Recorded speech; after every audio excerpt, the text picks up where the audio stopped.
So Mark, a lot of times when we're working with a new client, the feedback we get is, hey, they've tried these other things in the past, all these various tactics, but it really hasn't worked for them.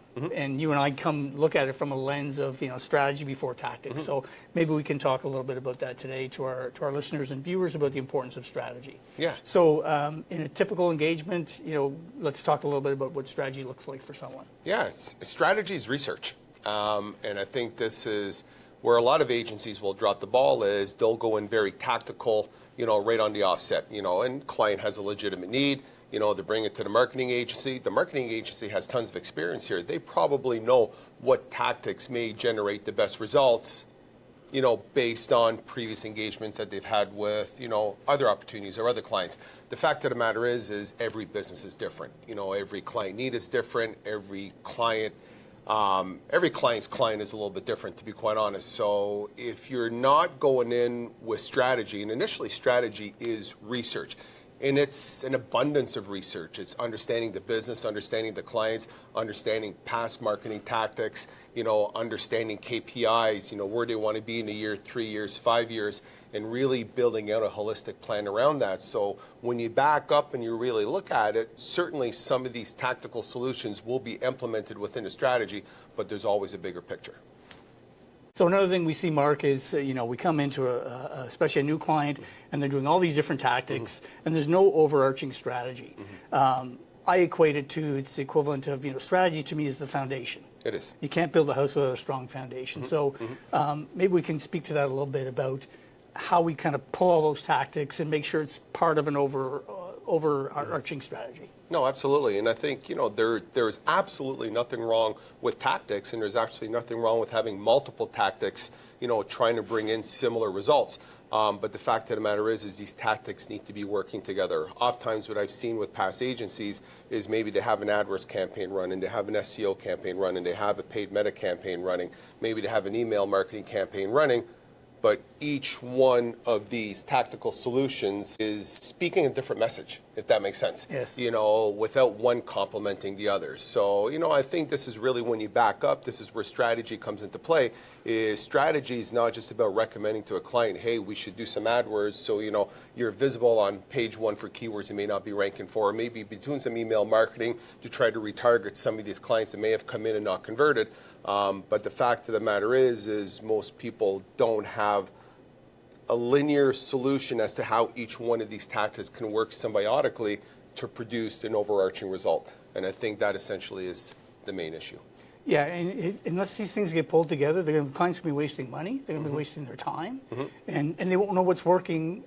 They won't know not only what's working, but what's not working and why. Yeah, and that's so key to this whole thing, isn't it? And it is, and I've said this many times when you and I have spoken. One of the reasons that I love digital so much is because of its transparency, is everything can be measured from the click to the attribution to the conversion.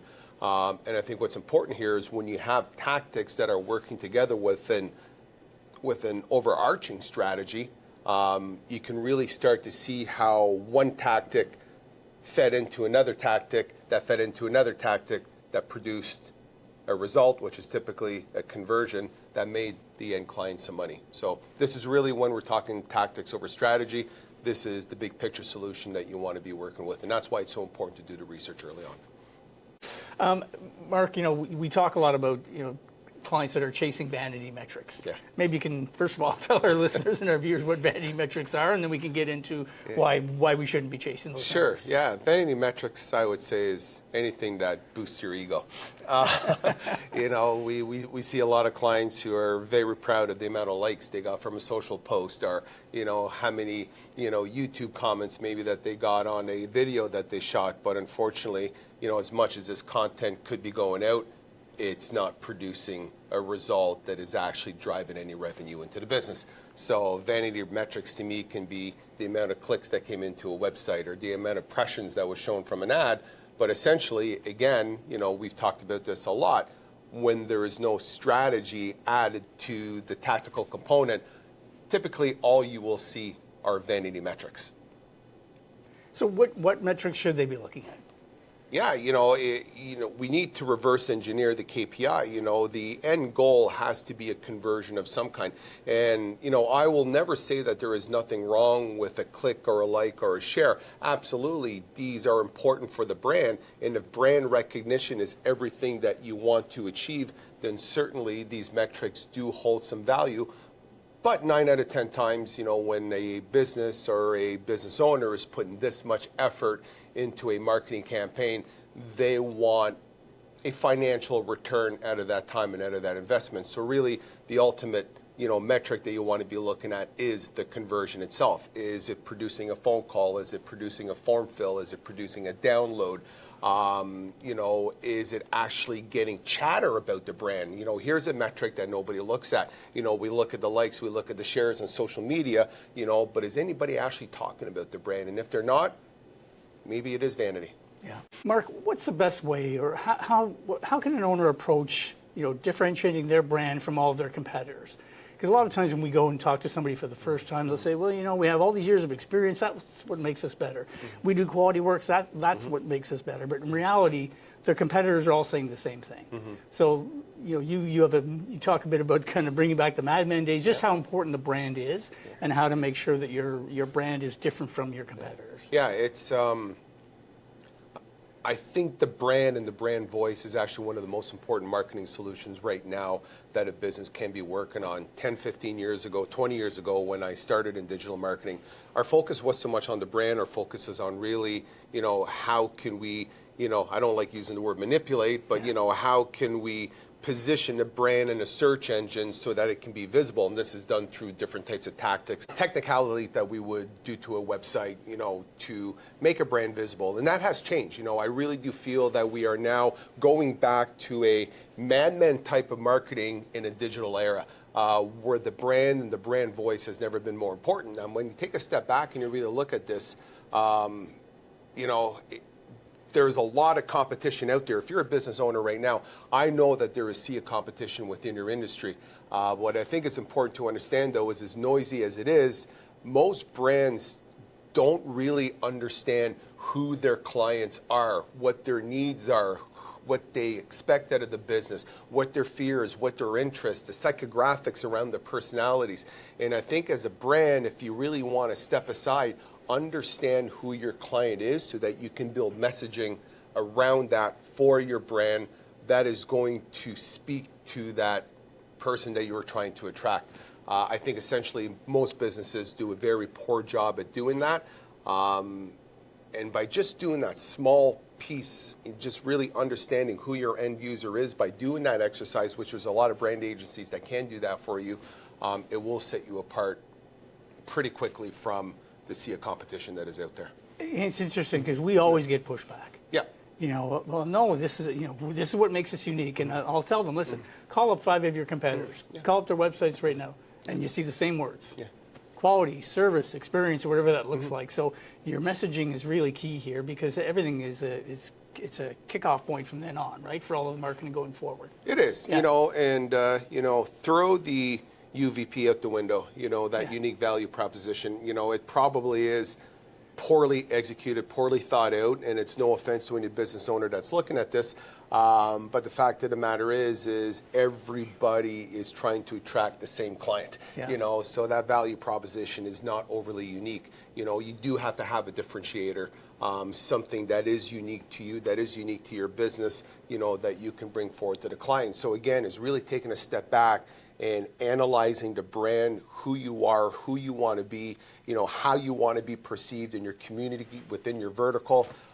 If you really start putting that exercise into play, this is what is going to make you stand apart from your competitors, because I assure you, they probably haven't done it.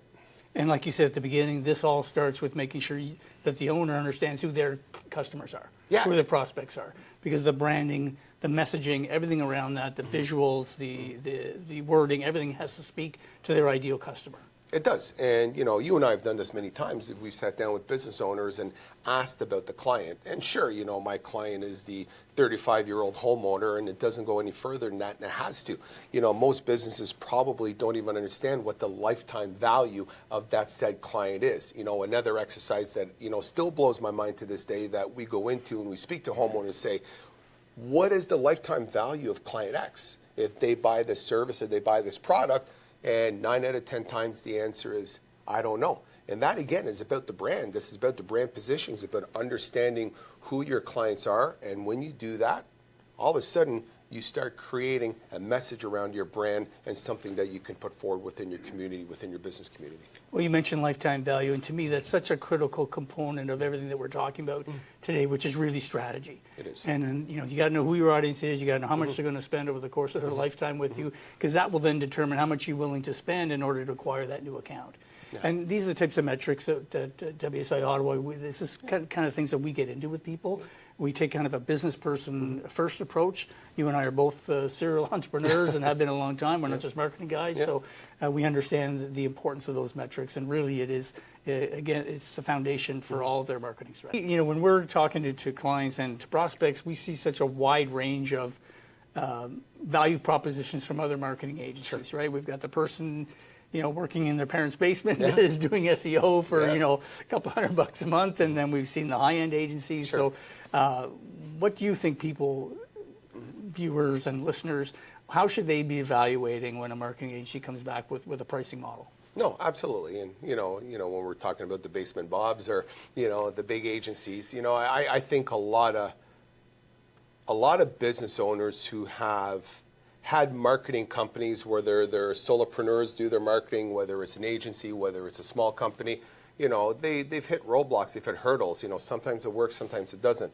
And again, it comes back to the strategy before tactics. When this is done, typically is we can hit the ground running. The fact of the matter is I've seen this over and over again. I've seen some of the most expensive marketing produce the poorest results. I've seen some of the less expensive marketing produce the best results, and vice versa. Obviously, price is price. The more financial fuel you can add to the fire, the more that you can typically get out of it, especially when it comes to marketing. So it's really looking at an agency's portfolio. I think most agencies that have had tangible results for their clients will have a reputation in their marketplaces. Business owners like talking about success. Right. We're all a little egotistical to a certain extent. So, when a company is having a good year, certainly they like to promote that. And, very often there's going to be two departments behind the success. It's going to be the marketing department and the sales department. And certainly, when it comes to marketing, companies who are evaluating a marketing agency should look at a reputation, should look at a portfolio, should look at the people who are behind or working behind the scenes within that agency. And I think most importantly right now is we're living in an era where technology is just evolving so rapidly, and agencies, need to be on top of this technology. And we're talking about AI here 9 out of 10 times when we are talking about tech. So evaluate that side of it, is how adaptable are they? How have they integrated AI within your agency to be just to perform better, to be able to produce better results, quicker results, more data-driven results. I think that's important. But essentially it boils down to one of my favorite sayings, and as a business owner, if you're evaluating a marketing company, if you want it cheap and fast, it won't be good. If you want it good and fast, it won't be cheap. And, if you want it good and cheap, it won't be fast. So, and I think that saying just stands for just about anything that you are, going to purchase. And that's even if you're going to be hiring a marketing agency. See, our conclusion to everything we talked about today is really for our viewers and our listeners is, and when you're evaluating your marketing, you got to look at it from a strategic lens first and foremost. If it's not, if your current marketing is not working, that's probably why. It is. That you don't have a good strategy in place.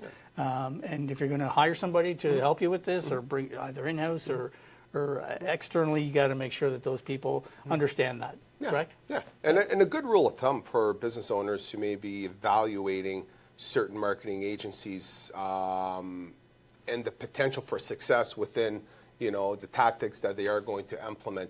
If it is done right, and I've looked at this across hundreds and hundreds of different businesses and clients that we've worked with in the past, when it is done strategically and the right tactics are put into play within that strategy, return on marketing dollars is somewhere between ×5 to ×9. you know, and that is usually going to be falling within that bucket, which means for every dollar spent, at a minimum, it should be making you 5. Yes. You know, and, you know, so as a business owner is evaluating, you know, is hiring a marketing agency for, you know, $3,000, $4,000, $5,000, $10,000, you know, within my budget. The fact of the matter is, if you hire the right agency, it will produce a return on investment almost all the time. You hire the wrong one, you will lose.